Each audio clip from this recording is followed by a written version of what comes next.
What is up, dudes? Sorry I haven't had much chance to cast lately, but I have been doing mostly the improv show. So before the HSSTL kicks off, I thought I would get stretch my casting legs. And so to start off, here's one of the games I played. This is versus a Diamond Zerg Uncertain Cat. And it's a fun game. It's close. I'm not going to tell you if I won or not, but I laddered hard today. I did really, really well, and I lost one game.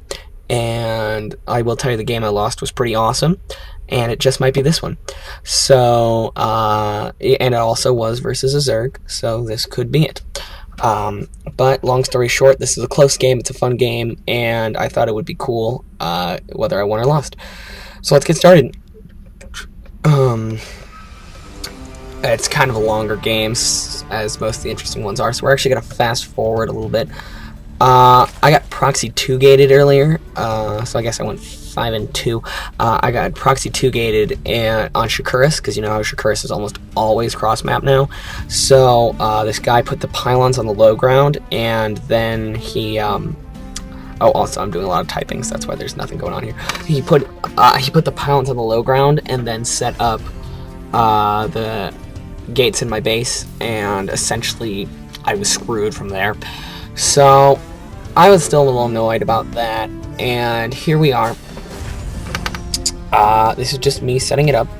Now, normally versus Zerg, especially on this map, it's great for this. I like to do a 2-reactor push of reactored Marines and reactored Vikings, because you can take out these rocks, use the Vikings to clear Overlords and gain a bunch of map control. You also spit out 4 Hellions, giving you both watchtowers, so you get a ton of map control.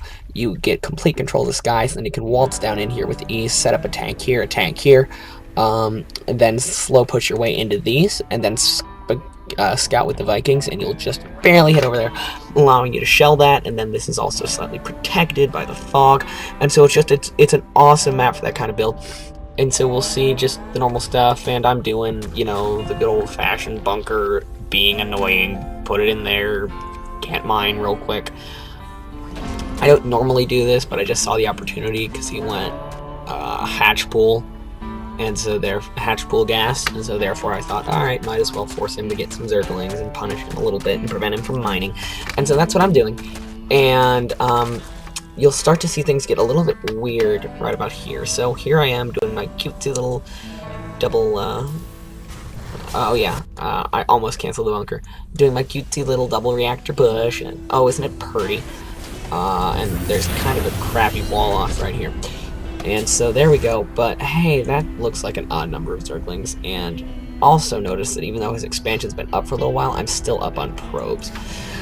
But I didn't notice this because I saw hatch pool gas, and therefore I thought, oh, alright, that's just gonna be super economic, that's awesome, I can be aggressive, and I actually use a Banshee here to pretty good effect. And so I'm just going oop-a-doobie-doop, and I'm putting down a moderate expansion. Around 7 minutes I mean, I would have liked that, maybe 6:40. Those 20 seconds could have helped, but 7 minutes isn't bad, and I felt just a little bit unsafe based on the amount of Zerglings, but I do get out this Banshee, and look at the fun it has. So Banshee, come over here and kill the queen. Yes, do it, yeah, fire. Oh wait, something interesting's happening over here. Yes, he actually has 33 speedruns, and I just barely get that supply to up a ton. Oh boy. And, oh crap. Right? Let's just slow things down here because things get interesting. That's right, he Econo Baneling busted me, which is something you see a lot of people in GSL do. It's super good, like uber good. I just barely save these. Oh my lord. And everything dies.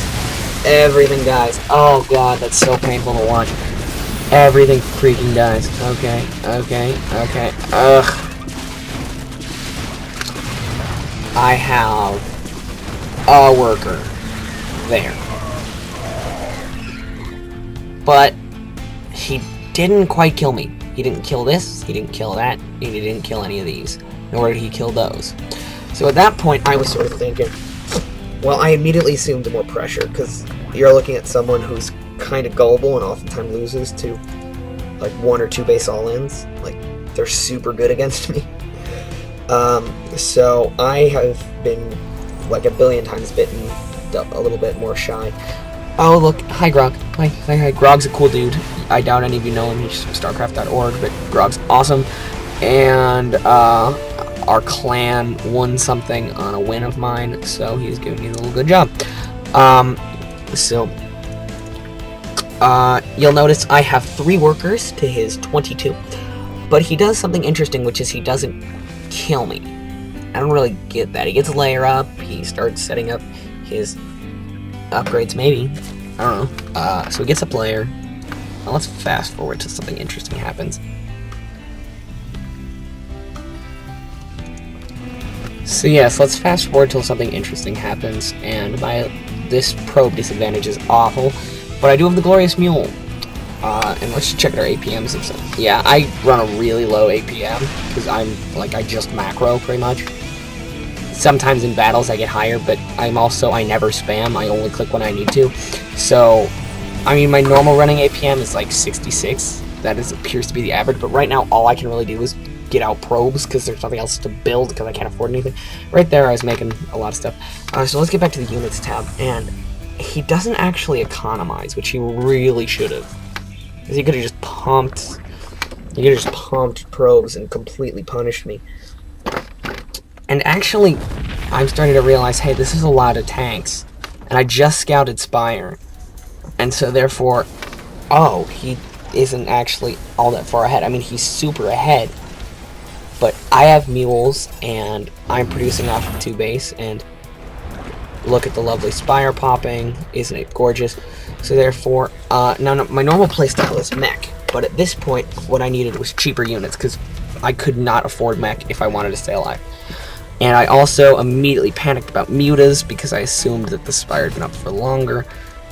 Let's just get a good gander at this again. Yeah, so this is a little bit lower than normal, but APM really doesn't matter. Back to the units tab, because I think that's really helpful. This is a good tank spread, by the way. Tanks on this map are really good, because first off, if you can put them up here, nobody ever checks up there, especially mid-game. If you're worried, mid-game, if you're worried about this attack path and you have this base, put 2 tanks up here. It's awesome.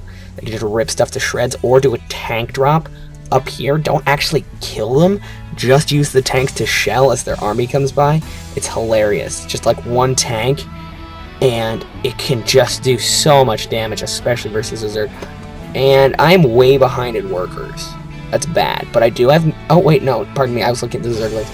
No, I'm actually really close in workers, which is crazy. I have been scouting around the map, so if we look at my vision, I've been looking around, and I'm currently sending this little Viking out to check around the map. So back to everyone cam. When I see his 3rd base, you're going to see me throw down a 3rd base. Well, and at this point, it's been a while since he attacked me, and so I'm still kind of excited that I'm not dead yet, and I'm still super cautious because he hasn't hit me with his mutas yet. And there we go, 10 of them just popped. Oh my god, the mutas. Alright, no, he did hit me with mutas once. I just successfully avoided it and didn't show you. So long story short, he killed some of my stuff with mutas, and now he's being annoying and but Stim's almost out, and this is not my normal playstyle. Normally, I am a Hellion, Thor, tank, Viking, Marine player. Marine tank, Marauder, Medevac is not my normal style of play, even though I love drops. Drops are sort of an aspect of my play I can always trust. I always believe in my drops. I know I'm pretty good at drops.